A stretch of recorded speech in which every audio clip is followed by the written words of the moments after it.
Hello and welcome to today's show. My guest today is Stephan Haferl. He's the CEO of COMET. COMET's a global leader in the RF power and X-ray technology field, focusing on the semiconductor and electronics industry. This year marks the 75th anniversary of the founding of the company. And today we're going to be discussing the milestones along the way and the plans for the future. Welcome to Tech Talk with Trevor Galbraith, a video podcast that features industry leaders and experts from the electronics manufacturing community. Recorded at major events around the world and from the studios of Global SMT TV. Now here is your host, Trevor Galbraith. So welcome, Stephan. Thank you, Trevor. I enjoyed reading your profile on LinkedIn. One thing that stood out was that, among other things, you described yourself as curious. Is curiosity a critical component needed for today's technology leaders? Absolutely. I think that is the case. A curious mindset, in my eyes, is essential for technology leaders and pretty much anyone seeking to drive innovation. Curiosity leads to better decision making because you're much more open to look beyond the obvious, go beyond stereotypes and biases, embracing facts that may challenge your own ideas. Curiosity helps you focusing on doing right, the right things rather than being right. Curiosity drives me and empowers individuals to explore deeply and develop unique solutions for complex challenges. And I'd say at COMET, we actively foster a culture that encourages, even, it may sound cheesy, celebrates curiosity. It is not only reflected in our motto, led by experience, driven by curiosity, but also serves as a guiding principle in how we build and develop our teams. For the past 75 years, we have embraced our curiosity, which has propelled us to become and remain innovative, I'd say. Yeah, that's absolutely right. I mean, they say that a young mind, a curious mind is an educated mind. Always challenge things and ask why.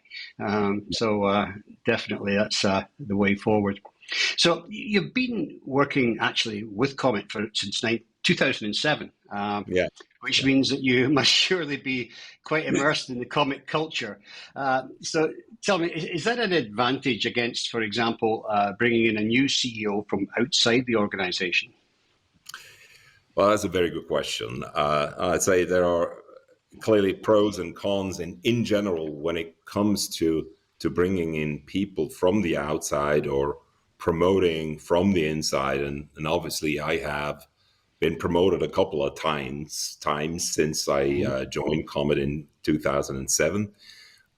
Understanding the business and the company is for sure very helpful to speed up company performance and change implementation. Identifying opportunity and sometimes even need for change is often probably easier for people coming from the outside. So finding the right balance is presumably a form of art, and it goes without saying that we need a lot of people from the outside to drive our business plans and to refill our talent pool for future leaders. And we have since 21 institutionalized the program for the continuous and systematic identification and development of in-house talent. That being said, all new employees, including those joining the executive team, go through an extensive, formal yet personal onboarding program that introduces them to our company culture, to what matters to us, like curiosity, but also customer centricity, individual empowerment that comes with the flip side, which is accountability, and then collaboration and trust. Absolutely, yeah. It's an interesting area because a lot of companies are having difficulty finding the right talent to bring on board these days. So they're more reluctant to let people go when they're having different peaks and troughs in their businesses. They're trying to retain that talent and then repurpose it if they can. So it's very much a different area.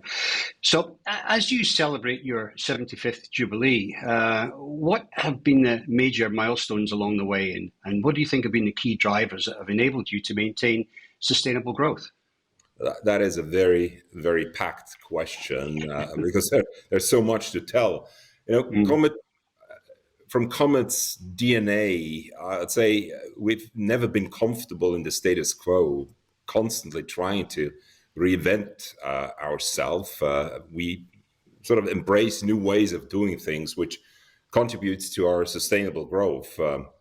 If you look at our humble beginnings in 1948, just after the war, Comet has certainly come a long way. Initially entirely focused on manufacturing medical X-ray tubes, Comet expanded into vacuum capacitor manufacturing in 65, which paved the path for our entry into the semiconductor industry in the 90s. Starting to partner even more with our key customers in the Valley took us almost 20 years ago into the exciting field of radio frequency matching networks for wafer tools. And then the acquisition of Stahlberg in Germany about 10 years ago, combined with a lot of investment into R&D, paved the way to launch Synertia, our innovative RF power delivery platform, in 22, further solidifying our position in the semiconductor arena.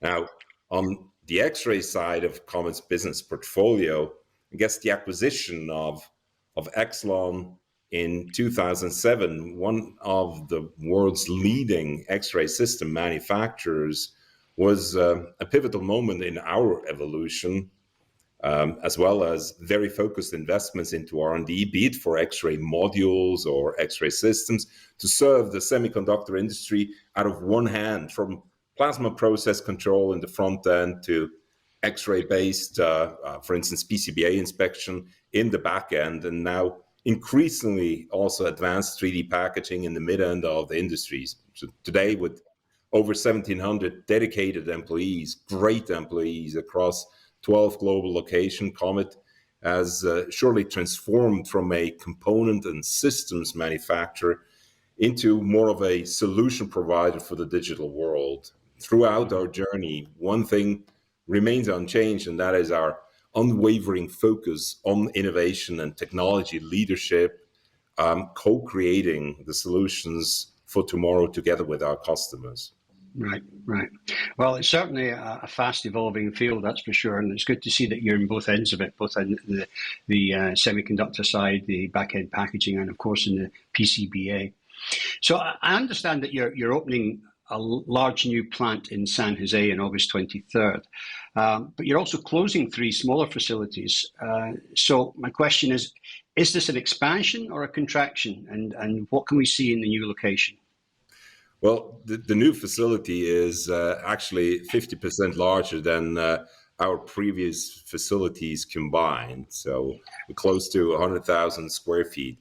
We have actually combined 3 locations into one facility, incorporated also Comet's Smart Lab technology for our expanded RF product portfolio, and also a Comet Exelon X-ray system advanced lab, showcasing our latest image acquisition technologies and image processing capabilities with deep learning AI. So I'd say it's an expansion and optimization. The new building in San Jose will accommodate all employees from the other smaller sites.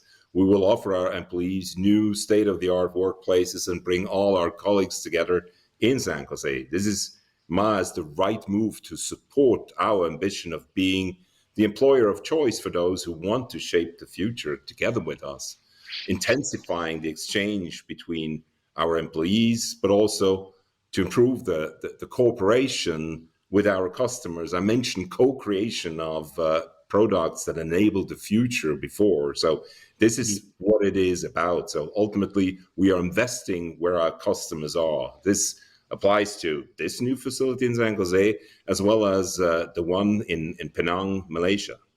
Right. And I guess having everything under the one roof like that, you'll get more collaboration between the different sectors within the company. Yeah. So last year at Semicon West, you launched a major new RF generator. You mentioned it earlier. It's called Synertia.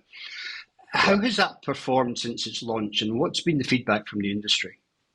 Well, I mean, Synertia is not only a new generator. To succeed in the future, it won't be enough in our eyes to offer just a good RF generator, a good matching network, or a good vacuum capacitor.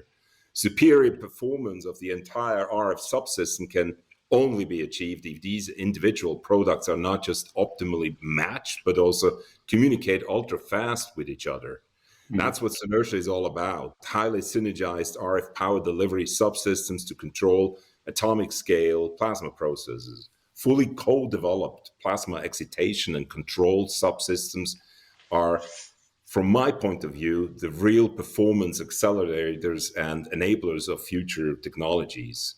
But Synertia is not only about the product, it's about enabling our customers to innovate and solve their challenges at an ever-rising level of complexity. That's why Synertia also is a multidisciplinary team of specialists providing support from R&D to the field to our customers around the clock and if needed on site.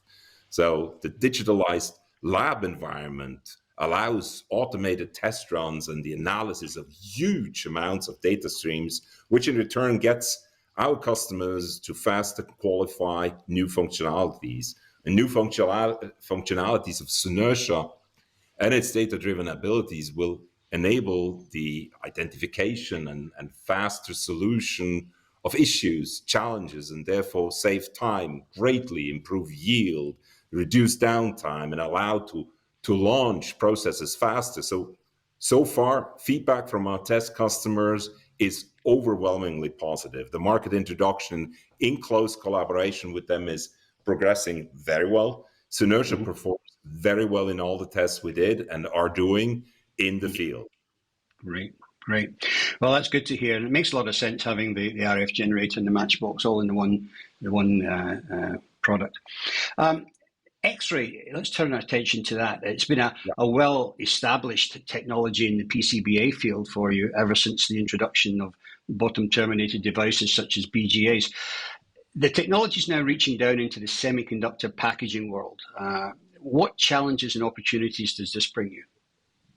Well, true, we are already very well established in PCBA inspection with our leading X-ray solutions.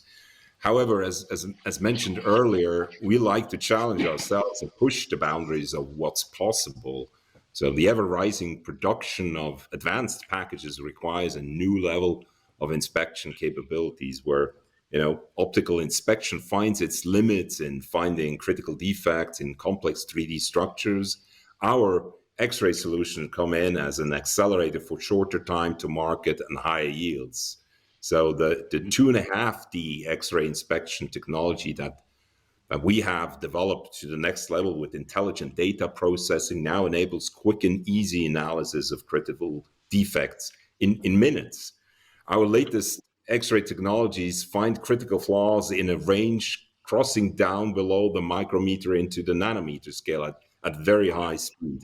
It's non-destructive, and thanks to automated defect recognition, it gives our customers information within a few minutes that they can use to improve their processes.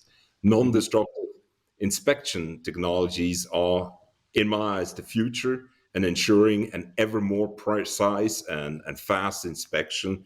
And this is what two of COMET's divisions, so COMET Epsilon for the systems and COMET X-ray for the modules, are focusing on at the level of hardware and increasingly also with AI software.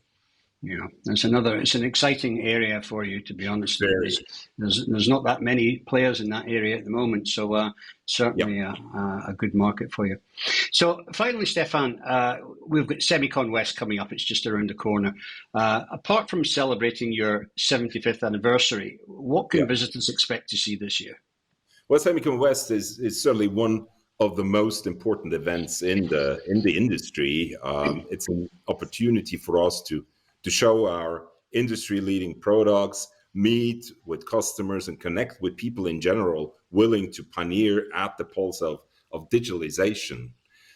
Whether it's technology for RF power-based processes, for the semi-manufacturing, or semi-electronics inspection with X-ray and computer tomography, our team is totally in tune with the challenges of the industry.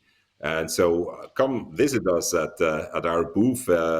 It's booth 533 in the South Hall from July 11th until throughout the 13th for expert talks and demos. And maybe also to say, in addition, we are very proud sponsors of the Workforce Development Pavilion at Semicon West. So talent can stop by and learn much more about COMET's culture and technology and discuss with us career opportunities. I'll be there.